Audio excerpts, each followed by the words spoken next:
Querida Mati Cecín, Gracias, Paola. Un placer estar contigo nuevamente. bienvenida. No sabes qué honrada me siento de que nos compartas hoy un poco más de tu experiencia. Yo creo que tienes mucho que compartirnos. En la plática pasada nos quedamos escuchándote con mucho interés de qué es lo que significaba para ti desde tu enfoque humanista. Mati, pues la verdad es de que eres una mujer con multidisciplinas en el estudio humano. Eres diseñadora industrial, pero también eres psicoterapeuta corporal, también tienes especialidad en parejas, también estás estudiando en este momento psicología. Quiero que la primera interrogante aquí que nos acompañes a responder en esta charla, que espero la disfrutes mucho y que bueno, es para las personas que hoy decidan seguirnos y escucharnos. ¿Cómo se reinventa Mati Cecín en todas estas áreas de estudio en las que te has enfocado? Uy, qué pregunta.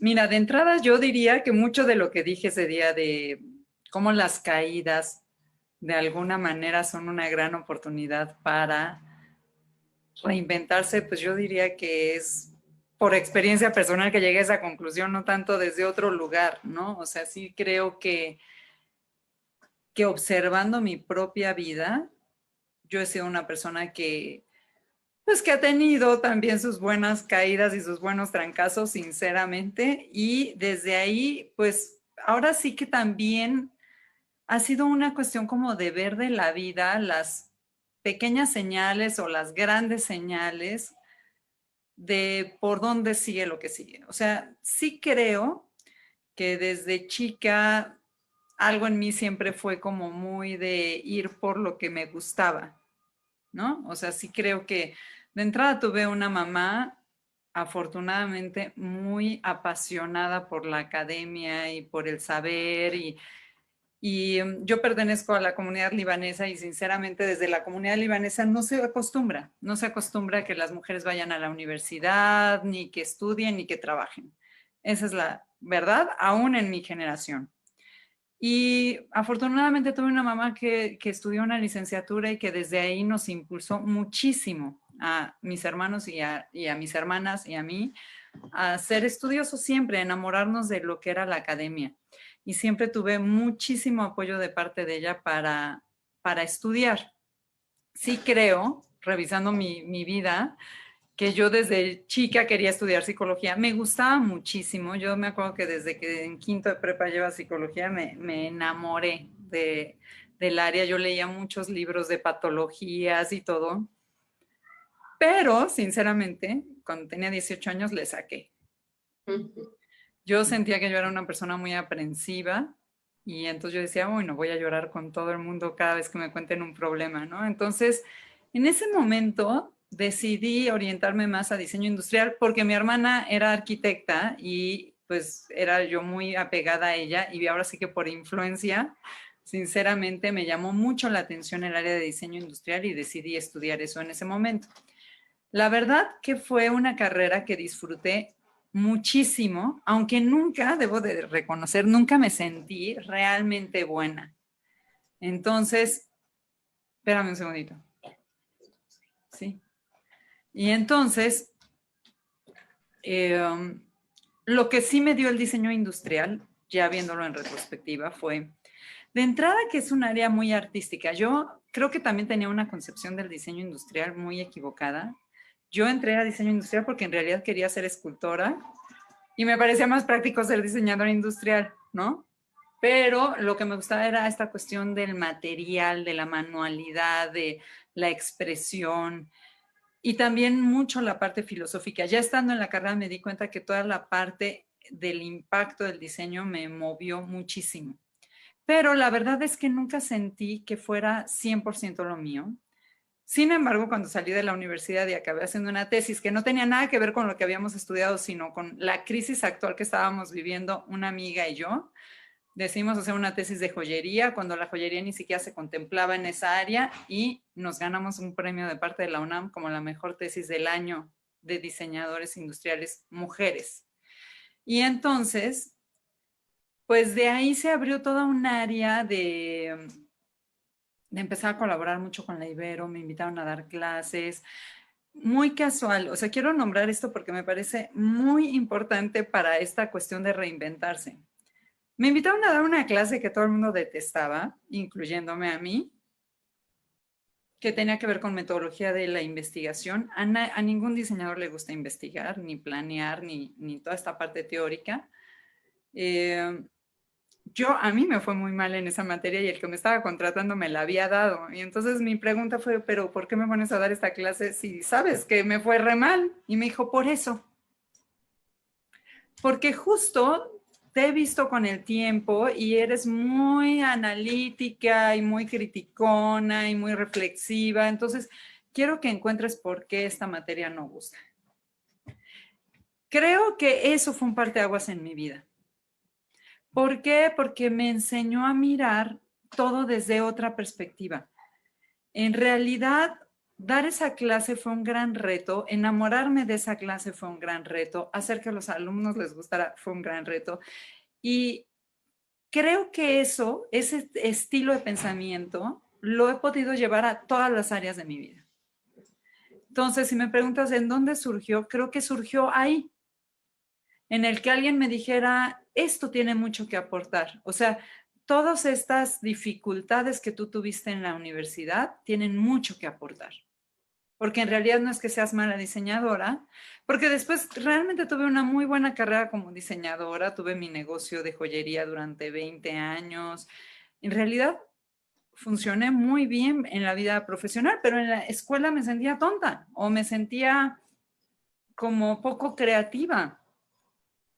Entonces eso me hizo cuestionarme muchas cosas. También dando esta clase que era de investigación, pues también tuve mucho una reflexión que empezó desde la carrera que tenía que ver con el efecto social del diseño. Y de ahí fue que entré a desarrollo humano, cuestionándome que desde cualquier profesión en realidad estamos tratando con seres humanos y tenemos un impacto enorme y no somos conscientes de que desde lo pequeño que hacemos en nuestra cotidiana, seamos abogados, seamos terapeutas, seamos diseñadores, pues quizás podemos hacer muchos cambios sociales si realmente tomáramos conciencia de cómo impacta nuestra profesión. Si solo fuéramos éticos, si solo fuéramos quizás más responsables de hacer esquemas todos ganan o realmente visualizar al cliente de otra manera, ¿no? Entonces, yo desde ese lugar me metí a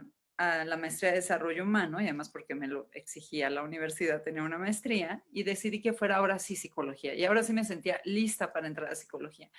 Y estando en psicología, además de aplicar todo esto que yo iba aprendiendo, porque casualmente en diseño el enfoque cambió y empezó a darle más énfasis al usuario desde un enfoque muy humanista, muy paralelo al enfoque centrado en la persona. En diseño ahora todo es el diseño enfocado en el usuario. Como que suena súper similar, ¿verdad? Y es súper similar. Entonces, para mí fue bien lindo empezar a encontrar estas asociaciones. Al principio quiero decir que fui muy criticada por cambiarme completamente de área y todo el mundo decía, qué dispersa chava, ¿no? O sea, porque tenía un negocio de joyería, trabajaba en la cárcel, en la Tarahumara, daba clases, o sea, la crítica que yo recibía del exterior era, eres dispersa, no te concentras en nada, casi así nunca vas a hacer carrera, ¿no? Y hoy, curiosamente, eso ha generado un perfil bastante, pues yo diría interesante, porque al final mi capacidad, diría yo, o mi diferenciador es que sé asociar todo. O sea, para mí sí estaba conectado. Inclusive ahora estoy haciendo un doctorado en educación y para mí está súper conectado.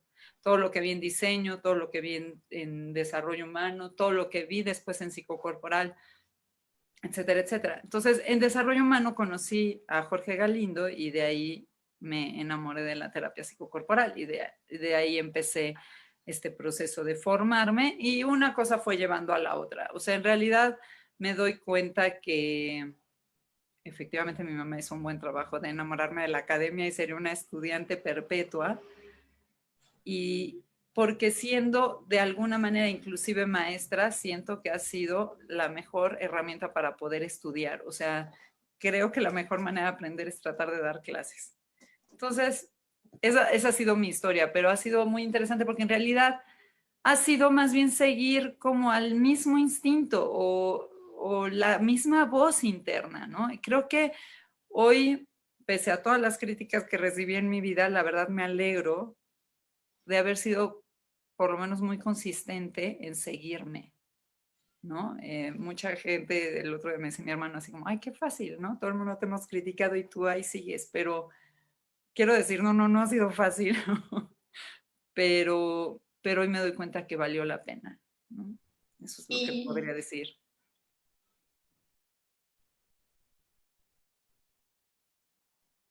te dejé de escuchar, Mati, no sé si nos Yo aquí escuchan estoy. afuera. No te estoy escuchando. ¿Me estás escuchando ahí? Ahí te escucho ya. Ok, perfecto. Es que dejé de hablar. Ah, por eso.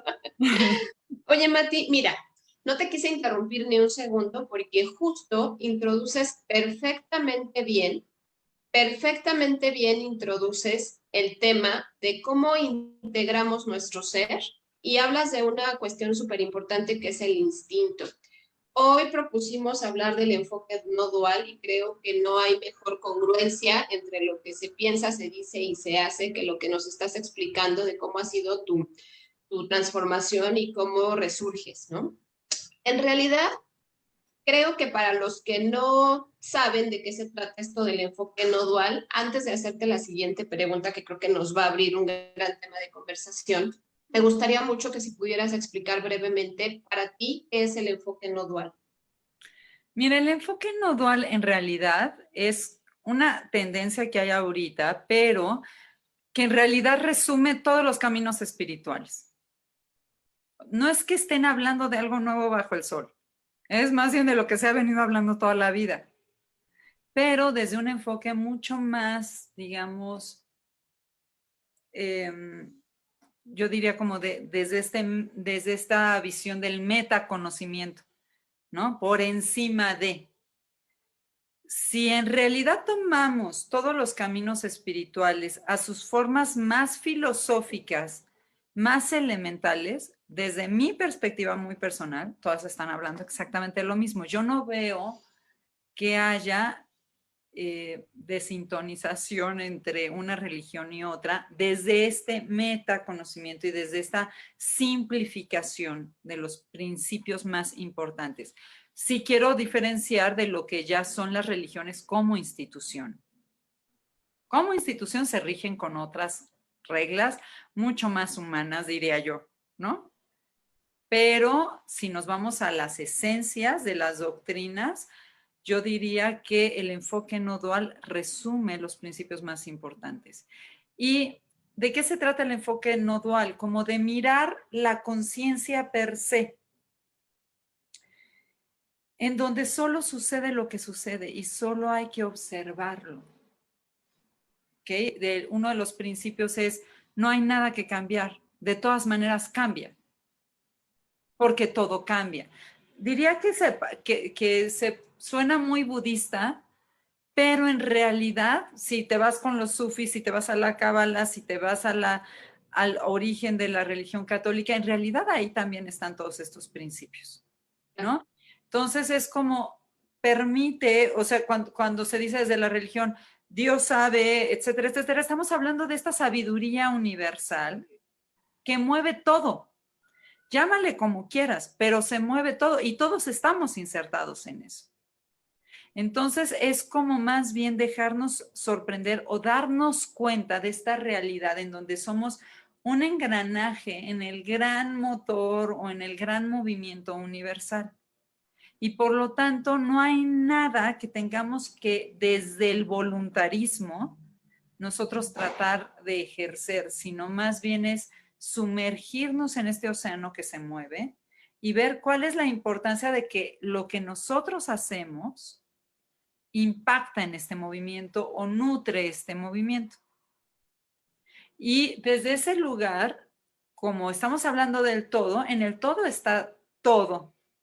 la luz y la sombra, el adentro y el afuera, están todas las dualidades. Aunque se le llama enfoque no dual, no quiere decir que no se vean las dualidades, es que más bien se integran todas las dualidades.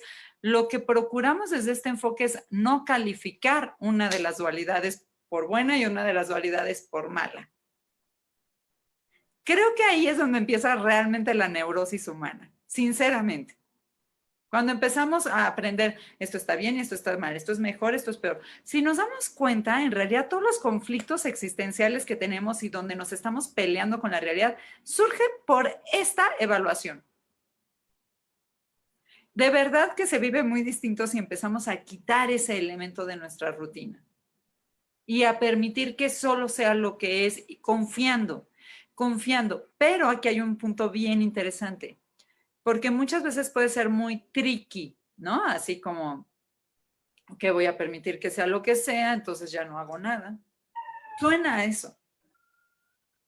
Suena a esta tentación de quitarme entonces, o de pareciera que me quito de la vida.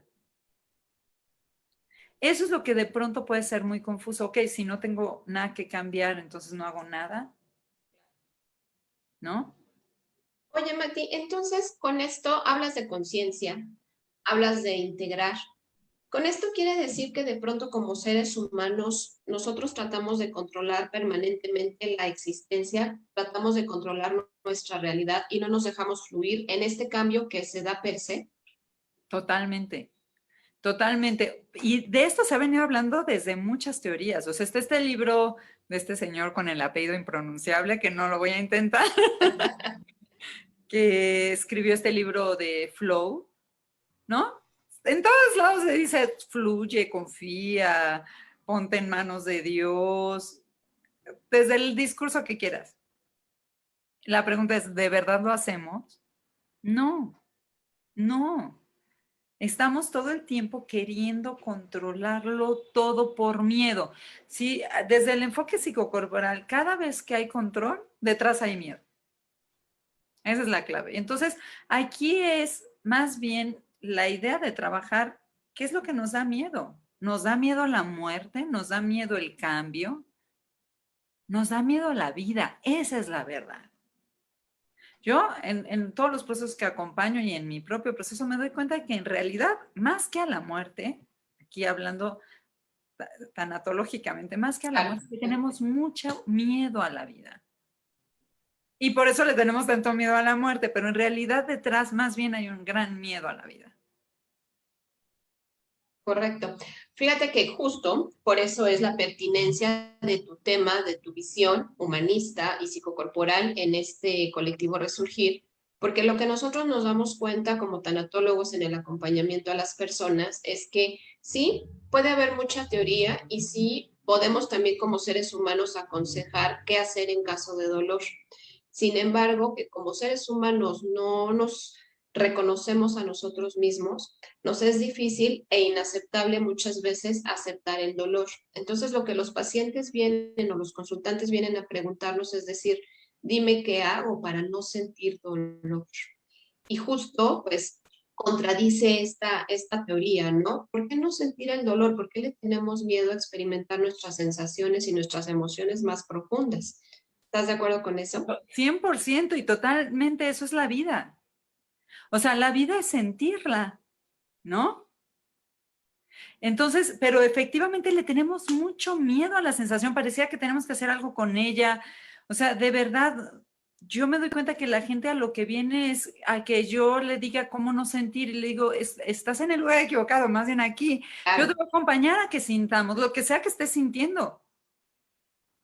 Porque lo que sea que estamos sintiendo en realidad es muy interesante cuando la gente ya se mete ahí, sobre todo, por ejemplo, no solo con el dolor, yo me doy cuenta que le sacamos mucho a la negatividad, ¿no? A ver nuestra sombra. Sin embargo, es muy interesante cuando de alguna manera la gente, por el acompañamiento y porque, pues quizás porque yo me aviento primero al ruedo, se atreve a tocar su negatividad y a que la naveguemos y a que la exploremos, o el miedo mismo, o el dolor mismo, o el enojo, que son emociones tan amenazantes, después la sensación que me dicen es, ay, me siento súper bien. Pero bien, no puedo definir que sea feliz. Es como bien, y mi palabra es pleno, ¿verdad? Sí, eso. Esa es la sensación cuando sentimos. Estamos completamente vivos. Negamos el dolor, pero además, no solo el dolor personal, sino además también le huimos al dolor del otro, ¿no? Es como que permanentemente nos estuviéramos protegiendo de algo que por ya ideología que se posiciona en nuestra mente a través de los años es que el dolor es malo o las emociones pueden ser negativas porque sentimos que nos hacen daño y de ahí vienen muchas veces las somatizaciones. ¿No? Tú también hablabas Totalmente. en este mensaje que nos compartíamos que de repente nos preguntamos por qué me está pasando esto, pero nunca nos damos cuenta, no nos vamos más al fondo de dónde viene, como que no indagamos estas sensaciones, como lo estamos llamando, o las emociones también. Mati, tenemos una pregunta y nos dicen, ¿no? Que es lo que precisamente te comentaba al principio, la gente quiere saber cómo hacer con esto. Desde tu enfoque psicocorporal, que ahorita me gustaría que ahondáramos un poquito más en ello, preguntan, ¿y cómo se quita ese miedo? ¿Tú qué nos podías decir acerca de cómo quitar el miedo? De entrada no hay que quitarlo. De entrada, exacto, o sea, de entrada se trata de que veamos la vida como un gran viaje que tiene todo, todo, todo, todo. ¿Por qué queremos quitarlo? Yo lo que siempre digo cuando la gente me dice es que ¿cómo me quito el miedo? No te lo trates de quitar, el miedo es necesario. Más bien vamos a navegar el miedo. Yo lo que le preguntaría a la persona es, ¿a qué le tienes miedo? ¿Qué pasa si ese escenario que tú consideras que le tienes miedo sucede? ¿Qué vas a hacer al respecto? El miedo en realidad está para buscar nuestra seguridad. El ejemplo más simple que se me ocurre siempre es, si no le tuviéramos miedo a los temblores, no haríamos simulacros, no haríamos legislaciones de construcción. Eso no quiere decir que vamos a evitar que la gente se muera o se caigan los edificios, pero te aseguro que se elimina una gran cantidad de pérdidas, tanto materiales como humanas, con esos protocolos. Entonces, el miedo no es negativo. Imagínense que no sintiéramos miedo, perderíamos esa oportunidad enorme de regir muchas de nuestras dinámicas en pro de nuestra seguridad. Entonces, el miedo no es un enemigo, el miedo está ahí para decir, busca tu seguridad. Entonces, por ejemplo, voy a poner un ejemplo muy cotidiano, típico ejemplo que la gente tiene, ¿no? Me da miedo quedarme sin dinero, sin trabajo. Pero a veces solo nos quedamos como, me da miedo, me da miedo, me da miedo. Y entonces hacemos para evitar sentirlo o para pensar que estamos haciendo algo. Cuando en realidad quizás de pronto sea como, a ver, ¿qué haría que pierda el trabajo?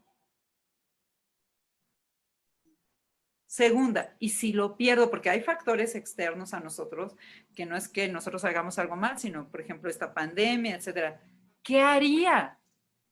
Yo sinceramente en mi vida, que he tenido altas y bajas económicas y demás, me acuerdo que alguna vez me llegó así como el pensamiento de yo jamás me voy a morir de hambre porque de entrada, esas son las ventajas de ser libanesa, no todo es ventaja, pero está así. Cocino desde que tengo 10 años y no tengo problema de ponerme a hacer dedos de novia que a todo el mundo le encantan o la gente no va a dejar de comer o que tengo licenciaturas, maestría, doctorado, pero no me importaría si lo necesitara. Claro. No tengo tema, porque lo he hecho en mi vida, de ponerme a hacer comida para vender. Claro. ¿Sí me explico? O sea, sé hacer tantas cosas que supervivencia tengo. ¿Sí me explico? Entonces, en el momento en que yo asimilé eso, entré en una tranquilidad inexplicable de decir, eso no va a pasar. De ¿Sí me ahí viene explico? esa mujer fuerte que se reinventa, ¿no? De lo que hablábamos al principio. Como decir, Y si esto esto no me gustó, pues esto sí, ¿y por qué no probarlo? exacto. O sea, mi negocio de joyería bueno, ¿qué puedo decir? Se reinventó cientos de veces, pues por las crisis. O sea, realmente es más bien como decir, bueno, ¿y si pasa este escenario? O sea, de hecho es muy interesante, desde el diseño industrial trabajamos con eso. Trabajamos con algo que se llama prospectiva, que justo se trata de ver los escenarios más negativos, las tendencias y las posibilidades. Entonces, ¿qué se hace con el miedo? Prospectiva. Claro. Decir, ¿qué pasa si sucediera? Sí es bueno saberlo, sí es bueno saber, tengo miedo de perder un día a mi hijo. Bueno, entonces, ¿qué me gustaría decirle? Bueno, de entrada, pues estoy al día con el segundo. Si en algún momento en un súper se me perdiera, yo la instrucción, si puedo visualizar ese miedo, en vez de encerrarme en mi casa para que nunca suceda y encerrarlo en mi casa, no, lo que hice fue hacer que se memorizara mi teléfono. Siempre entré a decir, mira, estas personas son las de seguridad, cualquier cosa, tú recurres a la gente de seguridad. Entonces, eso es lo que importa, como hacer un plan de seguridad. Eso es lo que hay que hacer con el miedo, no es quitármelo. Si me lo quito, me pierdo de una gran enseñanza o de una gran estrategia. Por supuesto. Entonces, generalmente, pues huimos, ¿no? Huimos a las emociones por muchas situaciones que no queremos enfrentar y ahí tenemos que revisarnos qué es lo que nosotros estamos evitando de nuestro propio ser, para Exacto. entonces sí tratar de saber hacia dónde me voy a mover, si dejo tocar esta emoción que me está invadiendo y que seguramente también una vez que toques esta emoción, también te vas a permitir dimensionar, ¿no? Su efecto en ti, porque muchas veces podemos inclusive tenerle tanto miedo a lo que pueda pasar sin saber, ¿no? Y esto coincido completamente contigo en cuando los niños preguntan, evitamos las respuestas y en realidad lo que estamos haciendo es cerrándoles el panorama de las cosas que sí pueden pasar porque la realidad existe y constantemente las cosas están cambiando, no son controlables, ¿no? Me gusta mucho cómo lo ejemplificas con cuestiones muy básicas de la vida cotidiana. Tenemos otra pregunta, Mati, que me parece que se refiere a la relación con el enfoque no dual. Dice, ¿puede que este enfoque encuentre fundamento en la fenomenología? ¿Qué opinas tú al respecto? 100%, porque la fenomenología lo que nos invita es a decir, ¿qué está sucediendo? Sin juicio, sin interpretación. Entonces es totalmente paralelo o diría yo similar a hacer fenomenología, o sea, en realidad. O yo diría tiene todo el paralelismo con el enfoque centrado en la persona, porque también es lo mismo que diría Rogers, o sea, esto de aceptación, apertura, es esto. O sea, en realidad, por eso yo decía al principio, no es que sea algo nuevo bajo el sol, es más bien como puesto de una manera muy simplista, pero en realidad es el resumen de muchas corrientes que solo están diciendo, observa lo que es. Claro. Fíjate que me gustaría mucho que ahorita tocáramos lo que es tu experiencia en el psicocorporal. ¿Por qué? Porque precisamente la pandemia nos vino a reconstituir como personas y nos ha pasado de todo. Me gusta mucho que hayamos empezado cómo se reinventa Mati Cecín, porque a veces lo que le hace falta a las personas es hablar de su realidad. Todo creemos que todo es lineal, controlable, y cuando algo se sale de control, pues no, evidentemente nos saca de nuestro centro. Y ahorita en la pandemia, pues hay un sinfín de historias también de dolor. La pandemia no termina, pero muchas personas hablan de si me enseña, no me enseña la pandemia, qué podemos aprender. Pero me interesa mucho que hablemos de lo psicocorporal, de este enfoque que dominas, que eres especialista, desde cómo no escuchamos a nuestro cuerpo y qué podemos empezar a hacer para cambiar, no querer cambiar el entorno, lo que no podemos controlar, sino sí hacer algo por nosotros mismos. Mira, de entrada, voy a decir algo muy simple, pero cuando nosotros trabajamos los síntomas desde el enfoque psicocorporal, lo primero que hacemos es preguntar, ¿qué te obligó a hacer el síntoma? ¿O qué te obligó a hacer el síntoma? Y aquí está la respuesta de tu pregunta. lo primero que nos obligó a hacer es a todos a detenernos. Creo que ahí hay una clave fundamental. Hay un autor que me encanta que se llama Byung-Chul Han, que tiene un libro que se llama La sociedad del cansancio, que en realidad lo escribió hace mucho. Y él habla mucho de cómo en esta nueva era, o sea, cómo pasamos de la sociedad del consumo a la sociedad del cansancio. Y él habla que antes consumíamos los productos, ahora nos consumimos a nosotros.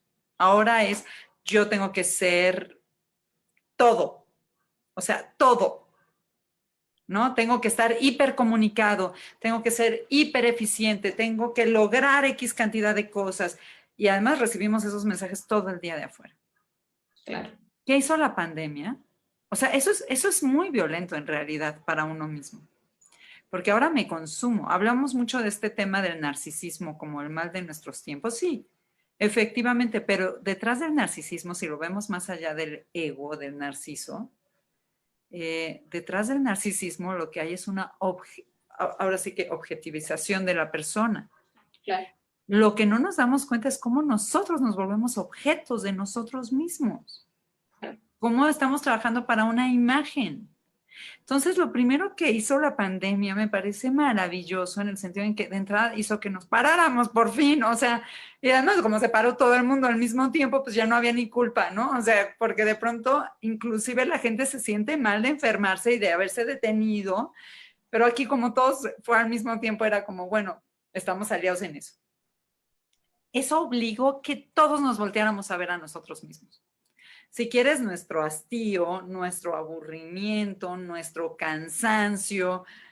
Fue muy simpático para mí al principio ver que la gente al principio decía, ay, gracias, qué bueno que está sucediendo. O sea, yo sinceramente fui de esas que decía yo, qué bueno que algo me vino y me detuvo porque yo era imposible de parar.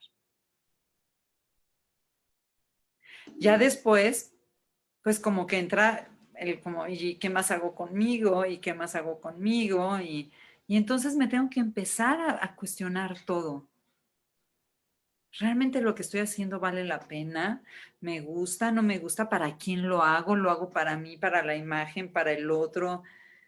En realidad nos hizo recuestionarnos todo, pero a fuerza de estar encerrados y no tener otra cosa que nos distrajera. Entonces, si lo que nos viene a poner enfrente, así en nuestra cara, es nuestro aburrimiento y nuestro cansancio, yo diría, qué bueno. Qué bueno, entonces, ¿qué vamos a hacer con nuestro aburrimiento? ¿Qué nos aburre? ¿Cómo cada quien se va a hacer cargo de darle un sentido a la existencia? ¿Qué te divierte a ti que nos estás viendo? ¿Qué te gusta? ¿Qué te apasiona? Yo, sinceramente, sí creo que ha sido un lujo en mi vida poder seguir mis pasiones, la verdad. Y sí, ha pagado un costo, digámoslo de alguna manera, ¿no? No siempre he sido muy aceptada socialmente, pero la verdad es que me la he pasado bien. Y ha sido Se un nota. lujo. Es un lujo hacer lo que a uno le gusta. Y a veces necesitamos como estos tiempos de detenernos y decir, de verdad que sí me gusta. Porque esa es la invitación, incluso cuando tenemos la muerte aquí. La muerte nos pone en debate de nuestra propia vida. Claro.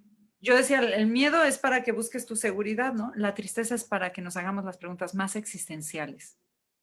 Y la tristeza está en todos los duelos, por lo mismo. Porque entonces nos invita a decir, ¿de verdad esta es la vida que tú quieres? Y la siguiente pregunta es, ¿qué te limita? ¿Qué te impide hacerlo? Porque eso está aquí. En ti. En cada uno de nosotros está la limitación. ¿Qué nos está impidiendo? Esa es la gran pregunta de la pandemia. ¿Qué nos está impidiendo de verdad hacer lo que de verdad hemos soñado hacer? Mati, nos enfocamos mucho en el deber ser, ¿cierto? Y no nos dejamos experimentar a nosotros mismos. ¿Qué me atrae lo que estás diciendo ahorita? ¿Realmente estoy viviendo la vida que quiero vivir o nada más estoy siguiendo la vida y estoy haciendo lo que debo, lo que tengo, pero pocas veces lo que quiero hacer. ¿Es así? Totalmente. Y si te das cuenta, ese deber ser, ¿a qué obedece? Volvemos a lo que empezamos. A esto está bien y esto está mal. Correcto. ¿No? O sea, yo de verdad tengo, como que últimamente traigo mucho esta cuestión como de, estoy escribiendo un libro, entonces estoy como muy reflexiva. Y de pronto me doy cuenta cómo todos los discursos que hemos recibido se podrían haber interpretado de tantísimas formas que ya hasta me da risa, ¿no? Porque nos compramos la peor. Claro. Pero de pronto, por ejemplo, voy a poner algo que quizás la mitad va a odiarme por decir esto, pero que va a sonar a herejía, pero ahora que estaban las clases en línea de mi hijo, pues por lo general se revisan ciertas cosmovisiones. Cada ciclo escolar se revisa una cosmovisión y el año pasado tocó la cosmovisión de los judío-cristiana. Y entonces todas las narraciones que les daban a los niños tenían que ver con el Génesis, pero no visto desde un lugar religioso, sino simplemente como una cosmogonía, ¿no? Y volviendo a oír el Génesis y oyendo esta parte de ¿qué nos sacó del paraíso? ¿Qué dijo Dios? No se coman ese árbol del conocimiento del bien y del mal. Y yo de pronto digo, bueno, se me hace que Dios era bien sabio y decía, no clasifiquen el mundo en bien y mal porque eso los va a sacar del paraíso. Y esa es la verdad. Claro, nos calificamos constantemente. Y eso hace que tengamos un deber ser y que anulemos la mitad de la vida. ¿Por qué? Porque entonces, si la mitad de la vida está mal y además el placer está mal y además porque es carnal y porque además y porque esto y porque el otro, entonces nos encontramos en un deber ser que no deja feliz a nadie, ¿no? O sea, ni el deber ser de la mujer ni los roles estereotípicos dejan feliz a la mujer, ni al hombre, la verdad. No es que unos seamos víctimas y los otros victimarios, no deja contento a nadie. Pero es bien complejo ser uno mismo. Yo hoy lo vivo como, ¿qué espera Dios de nosotros? ¿No? Si hablamos de divinidades, yo digo, hay una parábola preciosa en la Biblia que es así. Llega el padre y le da 3 monedas a cada uno de sus hijos, a sus 3 hijos. Y les dice, esta es mi herencia. ¿No? Y entonces luego llegan con los hijos y es algo así, digo, no me la sé muy bien contada, pero uno de los hijos, con miedo a perderlas, las enterró. Otro de los hijos, con miedo el otro hijo más bien, se las jugó y las perdió, ¿no? O sea, en el reventón. Y el otro dijo, pues yo las voy a invertir y las multiplicó. Ok. Se me hace de las parábolas más hermosas que hay, porque es lo mismo que Dios hizo con nosotros. Si lo viéramos así, como todos llegamos con dones, ¿qué hicimos con nuestros dones? ¿Los escondimos para no perderlos y no los pusimos en el mundo? Los hubiéramos aplicado, estuviera padrísimo. Pero no es tarde, ¿no crees? No es tarde darnos cuenta. Claro, eso es invertirlos. El padre, ¿de quién se siente orgulloso? Cuando llega y ve lo que hizo cada uno de sus hijos, le dijo al que las enterró, yo no te las di para eso. Al que se las jugó, le dije, tú de plano ni las valoraste, ni les diste importancia. Y al otro, obviamente, se sintió sumamente orgulloso. Yo hubiera querido que hicieran esto, multiplicarlas, ponerlas, no apostarlas, ponerlas, invertirlas. Yo sinceramente pienso que el mejor gracias, la mejor oración que le podemos dar al universo, a la vida, a Dios, como le quieran llamar, a la divinidad, es ponernos en la vida, con lo que sea que hagamos bien. Y entonces de esta manera automáticamente fluimos, ni siquiera es un plan, ¿no? De decir, claro, voy a ni siquiera soltar, hay voy a fluir, esfuerzo. no. No, ni siquiera hay esfuerzo, no tendría que ser una tortura. Al contrario, lo hacemos muy bien, lo hacemos con curiosidad, nos seguimos aprendiendo, seguimos evolucionando y al final la vida sucede desde un lugar donde es bien interesante porque es muy nutricio, es muy abundante, pero la abundancia no viene porque yo reciba o tome, sino porque yo me dé y dándome recibo un montón. Por supuesto. Y entonces mencionaste algo algo hace ratito que tiene que ver con por qué no soy feliz o por qué soy feliz, ¿no? Y quiere decir, bueno, me respondes con esto a mí, espero que a todos los demás que nos escuchan también, pues evidentemente es porque no me estoy dando a mí lo que necesito, porque ni siquiera me estoy viendo con mis necesidades. Y no solo con mis necesidades, con mis dones. No me estoy poniendo en la vida. Con lo que yo creo que yo valgo. No estoy viendo mi potencial. Claro.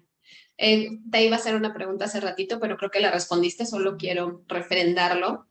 Te iba a decir, oye, danos un consejo para fluir mejor, pero me escuché por ahí que dijiste ser uno mismo y desde mi punto de vista no hay otra fórmula que empezar siendo uno mismo. Y hacer lo que hago de verdad con todo lo que soy. Claro. Te voy a comentar un ejemplo muy que me viene ahorita, ¿no? Como yo me acuerdo que cuando estudiaba diseño iba mucho a Lumen, iba a Lumen de Patriotismo y había un señor que era un viene. De verdad el viene más amable que he visto en toda mi vida. Ok. Un tipo muy educado y además yo creo que siempre íbamos las mismas personas, ¿no? Y me acuerdo que una vez se acercó conmigo, muy educado, así, oiga señorita, ¿le puedo decir algo? Yo sí. Tiene usted unos ojos muy bonitos cuando sonríe. Pero me lo dijo tan educado que no me sentí ni amenazada ni nada. Porque si alguien me hace un comentario así en la calle y me saca de onda y como que me siento invadida y siento que ay, no sé qué hacer con eso, sinceramente. De este señor simplemente sentí como, qué amable comentario, con un montón de respeto. Para no hacerte la historia larga, dejé de ir a ese Lumen, pasaron los años, de pronto entró un día al Lumen del centro y oigo una voz. Dije, es el mismo viene de patriotismo. ¿Cuál fue mi sorpresa? Que era el gerente del Lumen del centro. Ok. Lo primero que le dije, oiga, señor, ¿usted no trabajaba en patriotismo? Y me decía, sí, usted es la de los ojos bonitos. Y le dije, ¿y usted era el viene? Sí. Y me dice, ahora soy el gerente. Me queda claro por qué. Porque era un señor puesto en la vida. Porque su trabajo de viene lo hacía con todas las ganas del planeta. ¿Sí me explico? O sea, él no se veía devaluado, él sabía que lo que hacía importaba y realmente lo que hacía importaba. Auténtico. Auténtico. A mí, hasta el día de hoy, recuerdo a este señor y te estoy hablando hace 30 años. Qué Y maravilla. para mí me marcó siempre llegar a ese Lumen y recibir una sonrisa sumamente amable.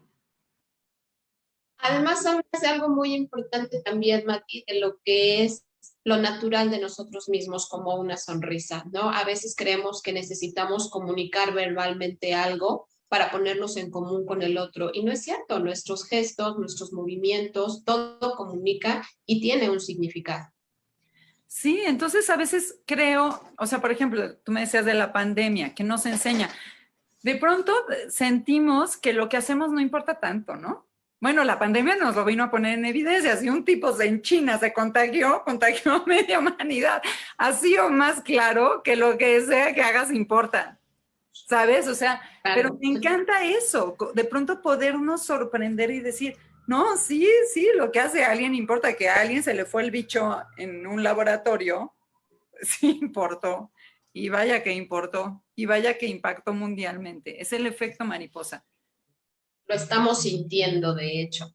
Oye, Mati, estás tocando el punto de la pandemia y hay muchas energías que se están moviendo y hablaba yo al principio del dolor que muchos sentimos y no es que todos sentimos porque si no hemos tenido una pérdida cercana, hemos tenido conocidos que han tenido pérdidas significativas. ¿Cómo se queda este dolor en la memoria del cuerpo? Tú que dominas esto de lo psicocorporal. Y me gustaría mucho, después de esta respuesta tuya, que nos platicaras sobre tus sesiones que das de psicocorporal, porque me parece un material muy valioso que nos hace falta en estos días. Mira, de entrada, yo diría que si el dolor lo dejo sentir, realmente le doy espacio, no tendría por qué quedarse en el cuerpo. O sea, eso es algo que sí quiero decir muy claramente. Toda emoción a la que yo corporalmente le doy espacio, y por corporal me refiero a llorarla, a que si tengo ganas de apretar algo lo apriete, que si tengo ganas de romper algo me dé el permiso de romper una revista vieja, que si tengo ganas de golpear lo saque, que si tengo ganas de lo que sea que me dice el impulso, lo haga con responsabilidad, ¿no? Para eso son las sesiones justamente en un espacio terapéutico donde son contenidas, donde no se agrede a nadie, o se hacen espacios seguros donde realmente lo que rompa no perjudica a nadie. ¿Ok? Si yo libero la emoción desde el cuerpo, la emoción me traspasa, pero pasa. ¿Sí me explico? Claro, dejarla salir, pero no utilizarla en contra de. Exacto. Si yo la retengo, entonces se queda como tensión muscular, o sea, y la tensión muscular, si la dejo, entonces se empieza a convertir en un síntoma. Y si el síntoma lo dejo y no le doy espacio, entonces se empieza a convertir en enfermedad. Claro. ¿Okay? Esa es la manera en la que funciona desde el enfoque corporal. Entonces, nosotros por eso en las sesiones continuamente estamos como invitando a la gente a que la emoción la saque con el cuerpo. Y hay miles de maneras, incluyendo incluso el arte, el pintarlo, el agarrar plastilina y esculpirlo. Esculpir mi dolor podría ser una manera.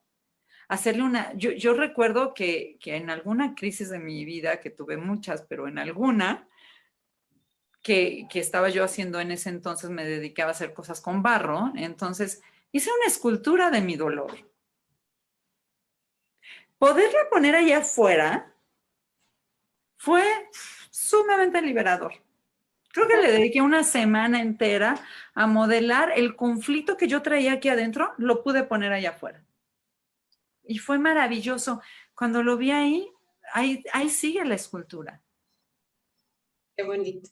¿No? Yo escribo mucho y escribo no necesariamente artista, o sea, sí, también escribo artísticamente, pero muchas veces simplemente abro un Word y ahí voy poniendo todo lo que se me empieza, ¿no? A salir.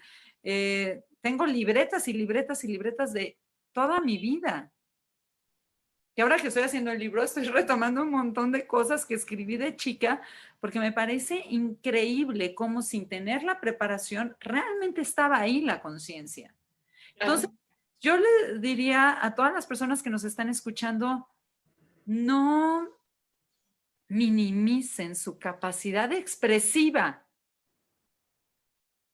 Les aseguro que así rayoneen, así pinten, así escriban, así cocinen, así hagan lo que hagan, se pueden podar las plantas de la casa, ¿me explico? Es como hacer la conciencia. Mucha gente me pregunta, ¿cuál es la diferencia de hacer terapia psicocorporal y hacer un ejercicio? Yo digo, la conciencia. La conciencia de si estoy podando una planta, ¿qué estoy podando? ¿Qué estoy limpiando? ¿De qué me estoy desprendiendo? Y luego lo que sí es bien importante es volver a integrar un pensamiento nuevo en la mente. Porque no nada más es una catarsis. La terapia psicocorporal no es una catarsis nada más. Mucha gente la acaba interpretando entonces así que aquí venimos y golpeamos y gritamos y pataleamos. No es nada más eso. Es qué intención hay detrás, qué es lo que estoy moviendo, qué me pasa cuando lo muevo. Y segunda, cómo amplío mi pensamiento o mi creencia al final. Entonces es un circuito mente-cuerpo, mente-cuerpo, mente-cuerpo, mente-cuerpo, no es meramente cuerpo tampoco, ¿no? Entonces sí es muy importante como poder darle expresión tanto mental como corporal a la emoción y después ampliar nuestras conclusiones que de pronto tenemos demasiado fijadas o demasiado limitantes en nuestra historia personal. Claro, y es una maravillosa herramienta porque te estás confrontando a lo que te está sucediendo de manera interna, lo estás exteriorizando y además, pues lo que yo decía hace ratito, ¿no? También te permites con esta conciencia dimensionar lo que está sucediendo. Fíjate que hay aquí otra pregunta que me parece que se responde con lo que acabas de decir, pero no sé si quieres complementarla. Dice, ¿qué se puede hacer cuando uno de los miedos ya ocurrió? Y aunque se tomaron medidas, está el riesgo de que pueda volver a pasar. ¿Cómo vivir con esa incertidumbre? Así, así. Creo que queremos controlarlo todo. El riesgo es parte de la vida cotidiana. Correcto. La incertidumbre es parte de la vida cotidiana. O sea, mi postura es, voy a hacer lo mejor de mí, pero no hay garantías. Uh-huh. Es, me pongo con todo en la vida, pero no hay garantías. Sabiendo incluso que no hay garantías y sabiendo incluso que puedo con lo que la vida me responda. Es Es decir, es voy sin ponerte y soltar expectativas. el resultado, perdón. Perdóname, es voy sin expectativas. Mira, voy con una expectativa, pero también la suelto en el inter. La verdad es que pensar que vamos a ir en la vida sin ninguna expectativa es también un poco, pues yo no lo he logrado, la verdad. Es muy complicado.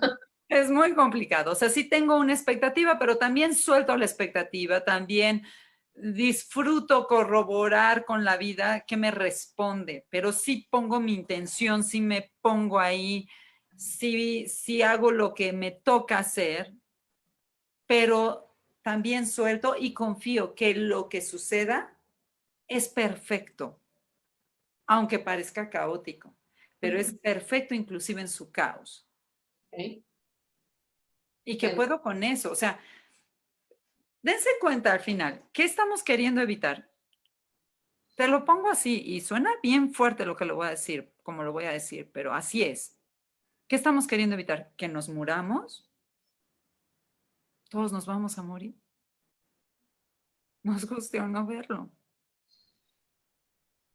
Y uno de los miedos mayores también es a cómo voy a morir, pero yo lo veo muy ligado al cómo estoy viviendo y por qué me atemoriza. Exacto. Mira, yo cuando tuve la experiencia de acompañar a morir a mis padres, algo que me di mucho cuenta es que ahí en la muerte, acompañando la muerte, estando cerca de la muerte, de verdad se ponen en evidencia todas nuestras creencias, Claro. nuestras verdaderas creencias. Pero si para mí la muerte la significo, y hoy la significo así, sin duda, como ya terminé lo que tenía que hacer, como una culminación, como una, ya fue, ya acabé. Sinceramente, desde ahí creo que tendríamos que honrar durísimo la muerte y festejarla incluso, porque el que se va es porque ya acabó y porque entonces lo que hizo ya lo hizo y que me quedo, porque esa es la mejor manera de honrarlo también, es como que realmente lo que me haya dejado esa persona, que lo que realmente yo haya aprendido de esa persona, yo lo honre profundamente incorporándolo a mi vida. Y entonces yo, ¿cómo voy a hacer para impactar en la vida también? ¿Cómo voy a hacer para que mi vida haya valido la pena? Correcto. Y en vida, no esperar En a la vida, pérdida claro. Entonces o sería a tu esto que tú propia estabas pérdida. diciendo hace ratito, o sea, es exactamente lo que tú estás diciendo. Entonces, ¿qué pasa con nuestras vidas? ¿Desde dónde las estoy viviendo? ¿Sí me explico? Porque en realidad tendríamos que ver a la muerte desde un lugar bien distinto, bien distinto. Y sí es una cuestión bien cultural. Así es, querida Mati. El tiempo se nos pasa volando. La verdad es que para mí siempre será un placer, un deleite escucharte porque permanentemente te aprendo, ¿no? Y es esta visión que tú tienes de ser humano como tal, con todas tus integraciones que has hecho. De verdad, te agradezco sobremanera. Quiero leerte algunos mensajes que te dejan. Dice, bueno, Rigo nos dice, evitamos sentir el miedo al dolor y cuando llega, surge la negación. Analina nos dice, me encanta que resignifiquen la forma de estar en la vida y hacerlo desde nuestros talentos, así como desde el impacto que tienen en el mundo. Gusto en oír su trayectoria y experiencia de psicología y tanatología. Celia nos dice, las emociones son parte de lo que nos compone como seres humanos. Negarlas es negar nuestra humanidad. Totalmente. Dice Rocío, escuchar tus palabras y tu enfoque me parece de lo más esperanzador, porque permite dar un lugar a todo lo que hay, el miedo, el dolor, el enojo, desde la aceptación, desde aceptarnos como somos y quiénes somos. Qué lindo. Creo que eso resumiría todo, sí. Vernos totales es vernos plenos, es vivirnos plenos. Creo que eso es un lindo cierre, pues, este último comentario. Y sabes, me encanta porque desde la tanatología, que nos especializamos en el dolor y en conducir a las personas a una muerte digna cuando ya no hay esperanza de vida, creo que vivirnos, como lo dices tú, pues es lo mejor que podemos hacer, no solo porque nos encontramos en medio de una crisis sanitaria, sino porque permanentemente va a haber algo que nos mueva y estar aceptante a ello, creo que y no tratar de controlarlo, por supuesto, creo que es lo que mejor nos viene a hacer como seres humanos. Totalmente de acuerdo. Yo honro muchísimo el trabajo que están haciendo y creo que el enfoque de la tanatología en ese sentido es hermosísimo, porque de verdad acompañar la muerte yo creo que ha sido de los momentos más hermosos, que por lo menos en mi experiencia, y alguna vez lo comentamos, ¿no? Para mí los 3 momentos más hermosos de mi vida han sido ver nacer a mi hijo y ver morir a mis padres. Claro. El ciclo de la vida. Se me hace como un honor brutal y lo pedí, yo se los pedí. O sea, sí quiero como invitar al público a que de verdad nos dejemos sorprender sin juicio de esta experiencia que es el ciclo vida-muerte, que lo aprendamos a incorporar a nuestra cotidianidad, porque sí es nuestra cotidianidad. Y que aprendamos a ver esto como un momento honorable, verdaderamente honorable, en donde no sé, tú que acompañas también estos momentos, es realmente una experiencia sumamente nutritiva para el alma. Por supuesto, por supuesto. Entonces sí creo que incorporar vida, muerte, la polaridad, la sombra, la luz, el día, la noche, hace que verdaderamente nos dejemos sorprender de la belleza del mundo en el que existimos y sobre todo de también nuestra propia existencia, porque todo lo que está afuera está adentro, es solo un espejo. Maravilloso, Mati. Mati, para seguirte aprendiendo, ¿dónde te encontramos? ¿Qué estás haciendo ahorita? ¿Estás impartiendo talleres? Me gustaría nada más que pudieras dejar tus datos, si gustas, para que se contacten contigo quien estuviera interesado en los enfoques que manejas y también en las herramientas que brindes. Ahorita estoy como queriendo armar en algún momento ya más talleres nuevamente, porque estuve haciendo mucho el año pasado, inclusive en la pandemia. De pronto todo este año me dediqué a escribir y a incorporar nuevas cosas. Entonces, próximamente espero volver a retomar. Tengo como ahí 2 o 3 ideas que tienen que ver con esto. Lo estaré publicando en mi página de Facebook, que es Mati Cecín, o en La Espiral de la Conciencia, que es donde me pueden localizar por inbox. Y estoy ahorita dando clases, pero dando clases en el entrenamiento de psicocorporal en Corpore. Muy bien. Ahorita como tal no tengo un ciclo abierto de talleres, lo voy a abrir próximamente y lo que sí estoy trabajando mucho son terapias individuales, terapias de pareja, etcétera, etcétera, ¿no? Entonces, para las personas que gusten, me pueden encontrar como Mati Cecín, así como me aparece en el Facebook, no sé cómo aparece ahorita aquí en este Zoom. Perfecto, claro que sí, vamos a compartir en los comentarios de esta sesión, nos vamos a compartir tus datos para quien desee contactarte lo haga de forma directa. Mati, no me queda más que agradecerte y también a los que se conectaron en esta mañana, en esta charla. De verdad, sobremanera sabes cuánto valoro tu tiempo y sobre todo que nos compartas tu sabiduría. Te agradezco y recuerda que Colectivo Resurgir siempre será un espacio para ti. Muchísimas gracias, Paola. Yo siempre disfruto mucho tu compañía, tu presencia. Ahora sí que hemos navegado desde muchos lugares juntas y siempre es un placer encontrarte y tener estas conversaciones. Lo disfruté muchísimo. Mi querida Muchísimas Mati, gracias. cuando quieras eres bienvenida. Te abrazo. Y bueno, se queda esta sesión aquí para quien quiera consultarla posterior. Muchísimas gracias y que tengas bonito día. Un abrazo a todos los que nos están escuchando. Hasta luego. Hasta luego.